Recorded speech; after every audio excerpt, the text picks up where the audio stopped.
you.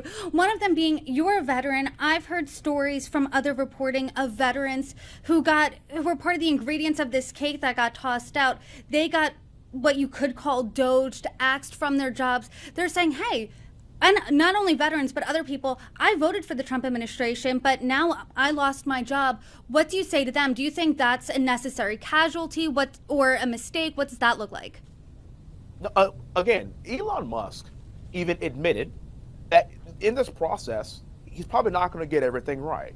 But I think everyone needs to take a pause and realize that it's going to be tough. Whenever you have sweeping changes like this to try to streamline the bureaucratic entity the country has ever seen, you're not always going to get everything right. So again, let's let the cake bake. I can't say that enough. We've never seen this in our country before.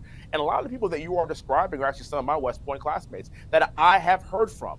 Everybody that works for the government isn't lazy. Everybody that works for the government doesn't necessarily not have value. So those that we know are working, those that we know that have value, those that we know that are qualified, they're going to be fine in the end. But at the end of the day, whenever you're making sweeping changes in any kind of organization that is this large, there's going to be some pain. There's going to be a little bit of heartache. Welcome to life. But the cream will rise to the top, and the people that have been contributing to our country in a positive way will be just fine. And my last question to you, you're a big fan of DOGE, you're a big fan of these cuts and slashes. The budget plan that was passed last night will contribute $4 trillion to the debt. So are we going to see more DOGE actions? How do you square that away? The answer is yes.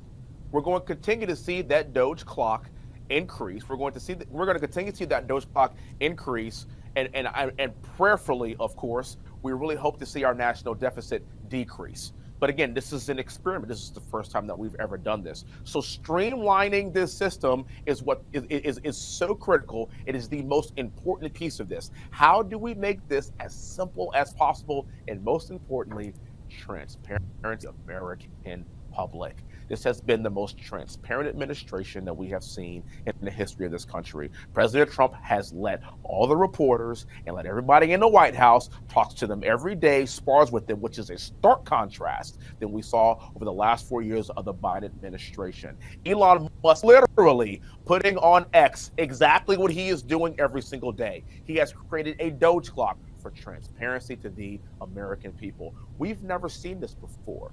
And people that have been up in DC for the last few decades, it makes them very uncomfortable. And that's the point. And that's why President Trump got elected. We want them to feel uncomfortable because they weren't operating in the best interest of the American public. And it's past due that we start working for the people instead of the people working for us.